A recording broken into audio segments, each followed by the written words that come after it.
Next question में एक समकोण त्रिभुज के कर्ण और एक अन्य भुजा का योग दिया हुआ है, यानी कर्ण और एक अन्य भुजा कोई भी, जैसे लंब ये ले लें या आधार ले लें, उन दोनों के योग को हमें कांस्टेंट लेके चलना है।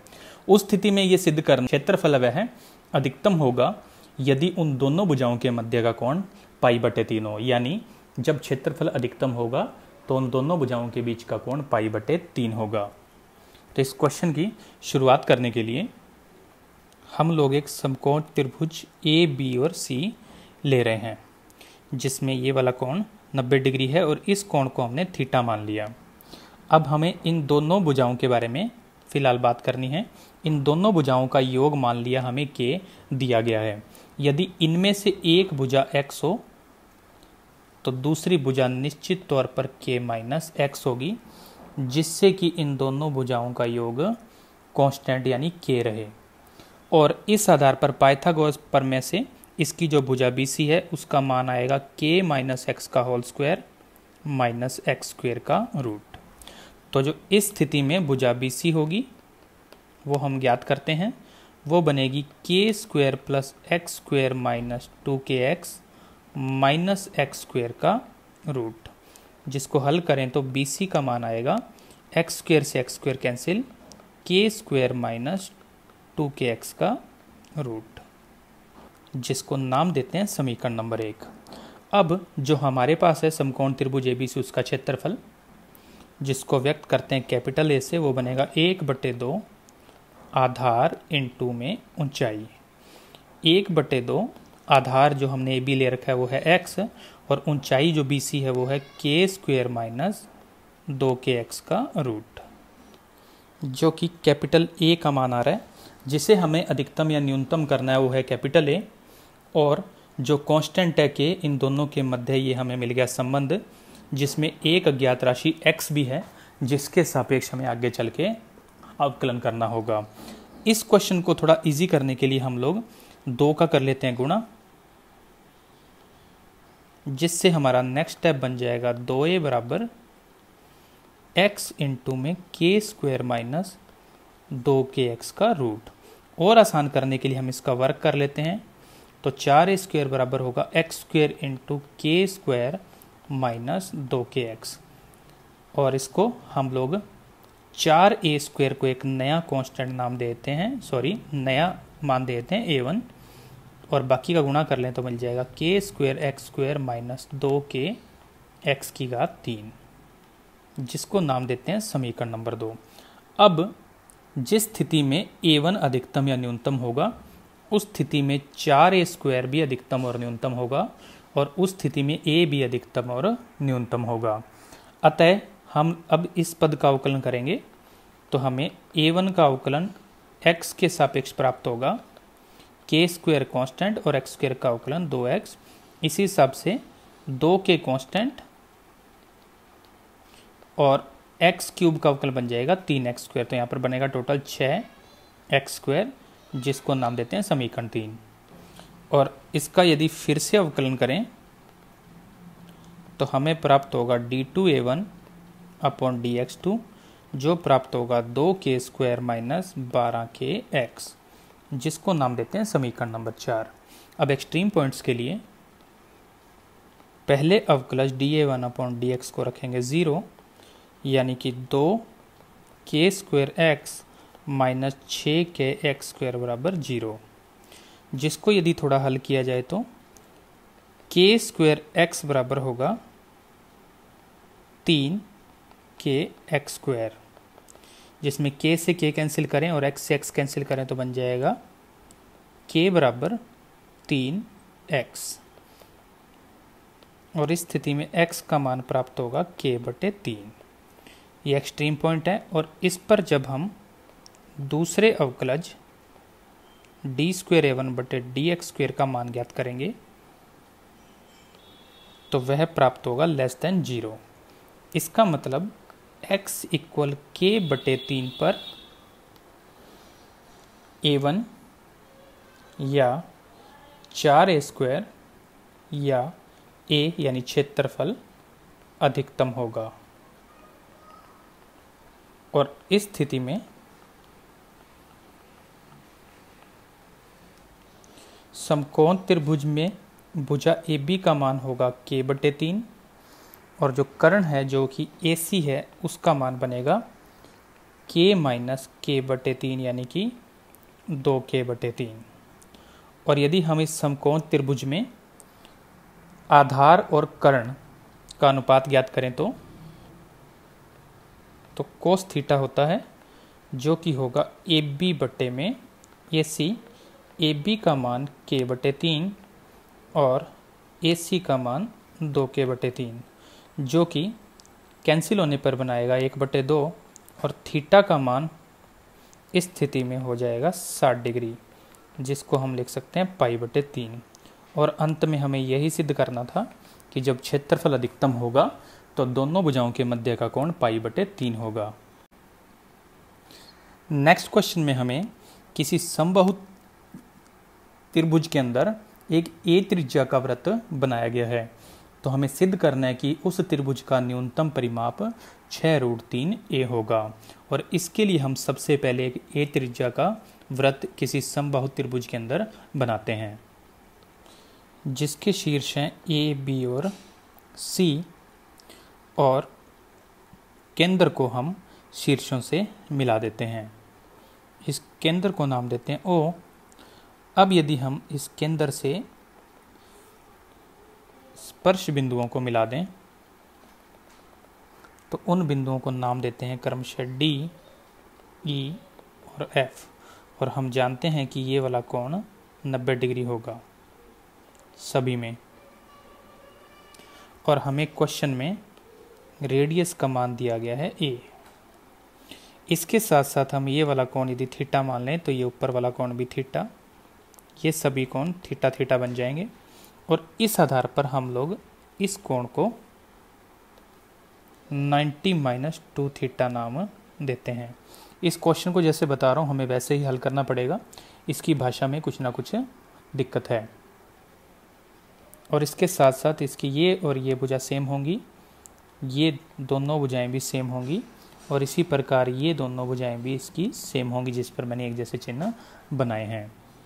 अब सबसे पहले समकोण त्रिभुज OBD में BD का मान जो बनेगा वह बन जाएगा A cot थीटा और जो मान BD का होगा वही BF का भी होगा जिसको नाम देते हैं समीकरण नंबर 1। इसी प्रकार समकोण त्रिभुज ODC में DC का मान जो बनेगा वह बनेगा A cot थीटा और जो मान DC का होगा वही CE का भी होगा जिसको नाम देते हैं समीकरण नंबर 2। इसी प्रकार समकोण त्रिभुज OAF में जो AF होगा वो बन जाएगा A इंटू में cot 90-2 थीटा जिसको यदि हल करें तो AF का मान बन जाएगा A tan 2 थीटा और जो मान AF का होगा वही AE का भी होगा, इसको नाम दे समीकरण नंबर 3। अतः हमें इस त्रिभुज की सभी भुजाओं के बारे में जानकारी हो चुकी है। तो इस स्थिति में त्रिभुज ABC का परिमाप जिसको व्यक्त करते हैं P से और वह होगा AF plus AE plus BF plus BD plus CD plus CE जिसके मान समीकरण 1, 2 और 3 से यदि हम लोग पुट कर दें तो हमें प्राप्त होगा 2A tan 2 theta plus 4A cot theta जिससे 2A कॉमन लेने के बाद हमें प्राप्त होगा tan 2 theta plus 2 cot theta. अब हम इस समीकरण को नाम देंगे 4 और इसका थीटा के सापेक्ष अवकलन करेंगे। पहली बार अवकलन करें तो dp बटे d थीटा का मान आएगा 2A कांस्टेंट और tan 2 थीटा का मान बन जाएगा अवकलन करके 2 sec स्क्वायर 2 थीटा। इसी हिसाब से 2 cot थीटा का अवकलन करें तो बन जाएगा -2 cosec स्क्वायर थीटा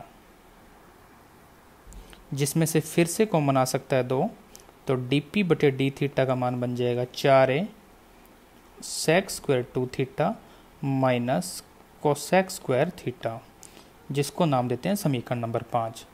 फिर से अवकलन करें तो हमें प्राप्त होगा d2p/d θ2, 4a बाहर, sec स्क्वायर का अवकलन करें तो 2 sec 2 थीटा, और फिर sec का अवकलन करें तो हमें प्राप्त होगा sec और tan थीटा, और अंदर वाले 2 थीटा का अवकलन करें तो बाहर 2 और 2 से गुणा होकर बन जाएगा 4। इसी हिसाब से इसका अवकलन करें तो 2 कोसेक थीटा, कोसेक का बन जाएगा माइनस कोसेक थीटा इंटू में कोट थीटा। इसको नाम देते हैं समीकरण नंबर 6। नेक्स्ट एक्सट्रीम पॉइंट्स के लिए dp/d थीटा को हम रखेंगे 0 के इक्वल, जिससे हमें प्राप्त होगा sec square 2 theta minus cosec square theta is equal 0। 4a का हमने भाग कर दिया है, जिससे हमें नेक्स्ट स्टेप मिलेगा sec square 2 theta is equal cosec square theta. वज्र गुणा कर दें तो हमें साइन स्क्वायर थीटा इक्वल मिलेगा कोस स्क्वायर 2 थीटा। वर्गमूल लें तो हमें कोस 2 थीटा का मान मिल जाएगा साइन थीटा। इस आधार पर कोस 2 थीटा को एज इट इज रखते हैं और साइन थीटा के स्थान पर लिख देते हैं कोस 90 माइनस थीटा। दोनों साइड से कोस को अगर हटा दें तो 2 थीटा का मान बनेगा π/2 माइनस थीटा, जिसको हल करने पर थीटा का मान हमें प्राप्त होगा π/6। और अब इस π/6 पर यदि हम दूसरे अवकलज d2p/d थीटा 2 का मान ज्ञात करें तो वह हमें पॉजिटिव मिलेगा, क्योंकि यदि आप यहाँ ध्यान से देखेंगे तो सारी वैल्यू हमारे पास पॉजिटिव हैं। अतः थीटा बराबर π/6 पर p न्यूनतम होगा,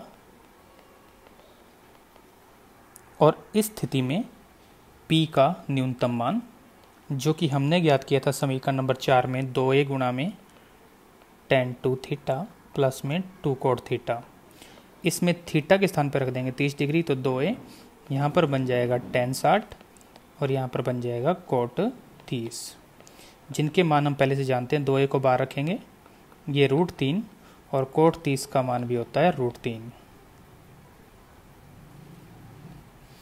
इस आधार पर यह बनेगा 3√3, ओवरऑल वैल्यू बनेगी 6a√3, जो कि आपके क्वेश्चन का फाइनल आंसर होगा, और हमें यही सिद्ध करना था।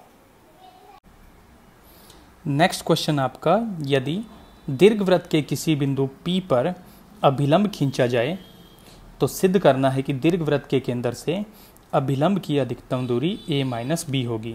यहाँ पर स्मॉल a और स्मॉल b दोनों ही कांस्टेंट है। अब इस क्वेश्चन को करने के लिए हम लोगों को कुछ चीज़ों को पहले से याद करना पड़ेगा, वरना ये क्वेश्चन बहुत ज़्यादा बड़ा हो जाता है और एग्ज़ाम में सॉल्व करना बड़ा मुश्किल हो जाएगा। तो सबसे पहले जो दीर्घवृत्त है उसकी समीकरण हमारे पास है, जो है x² प्लस y² बराबर 1, जिसको नाम देते हैं समीकरण 1, और इस पर कोई बिंदु लेते हैं P, a कोस थीटा और b साइन थीटा पर अभिलंब का समीकरण।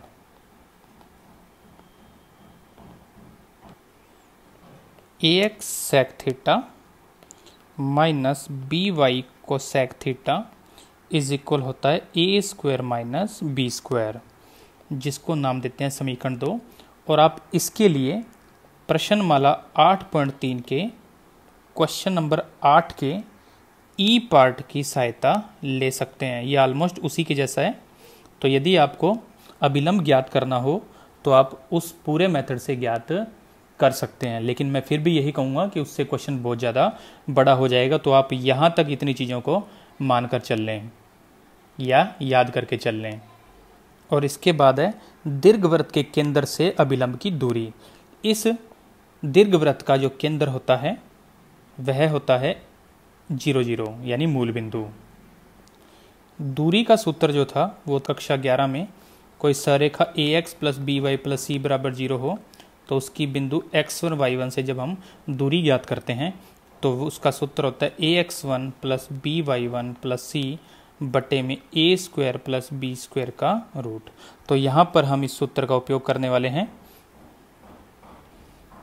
तो अब इस दूरी जिसको अगर हम नाम दे दें d, वह प्राप्त होगी 0 - 0 minus A square plus B square बटे में A square sec square theta plus B square cosec square theta का रूट, और दूरी कभी नेगेटिव नहीं होती इसलिए यहाँ पर लगा दिया मापांक। नेक्स्ट स्टेप में ऊपर वाले पदों में से माइनस कॉमन लेकर मापांक को हटा देते हैं, तो A square minus B square बटे में आ जाएगा A square sec square theta plus B square cosec square theta within the root. ये आपके पास थीटा और डी यानी दूरी के मध्य मिल चुका है संबंध, जिसका अवकलन करके हम लोग अभिष्ट उत्तर ज्ञात करने वाले हैं।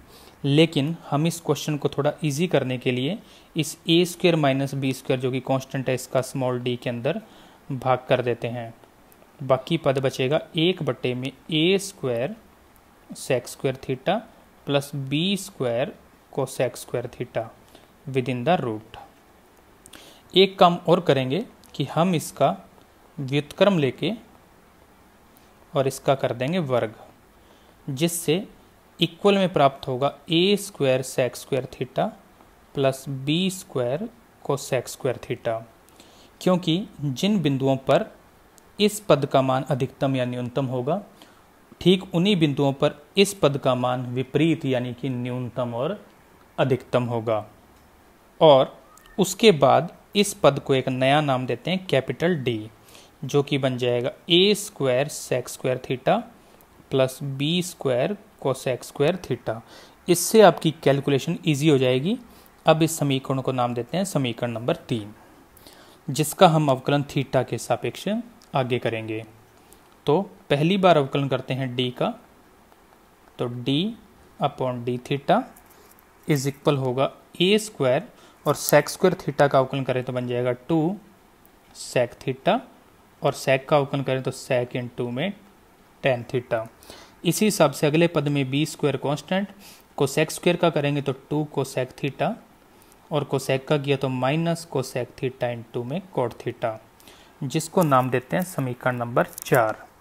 फिर से यदि हम इसका अवकलन करें तो D two D upon D theta two या दूसरे अवकलज का मान हमें प्राप्त होगा, जिसमें 2 ए स्क्वायर कॉन्स्टेंट है, बाकी का यू इंटू वी से अवकलन करूँ तो सेक स्क्वायर को छोड़ दें, इसको दूसरे पद का अवकलन करें तो वो भी बनेगा सेक स्क्वायर, तो यहाँ पर बन जाएगा सेक की पावर 4 थीटा। इसी प्रकार यदि हम इस पद को छोड़ दें तो यहाँ पर टेन थीटा, और सेक स्क्वायर का अवकलन बन जाएगा 2 सेक थीटा, और सेक का अवकलन करेंगे तो बन जाएगा सेक थीटा और टेन थीटा। इसी हिसाब से माइनस 2b स्क्वायर को छोड़ दें, इन पदों का यदि अवकलन करें u इंटू वी से, तो फर्स्ट को छोड़ा और कोट का अवकलन करेंगे तो बन जाएगा माइनस कोसेक स्क्वायर, तो यहाँ पर माइनस और कोसेक की पावर 4 थीटा।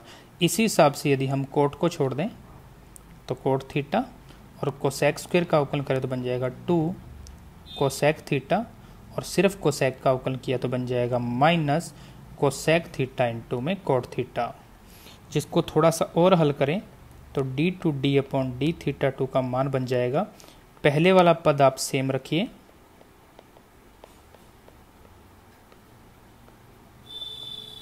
और दूसरे पद में से माइनस कॉमन लेकर उसको बाहर शिफ्ट कर दीजिए, तो बाहर बन जाएगा 2b स्क्वायर कोसेक की power 4 theta into 2 coat square theta into में कोसेक स्क्वायर थीटा, जिसको नाम देते हैं समीकरण नंबर 5। अब यदि आप इस दूसरे अवकलज को ध्यान से देखेंगे तो सब जगह स्क्वायर ही स्क्वायर है या घात 4 है, तो इसका मतलब इस पद का मान हमेशा पॉजिटिव बनने वाला है।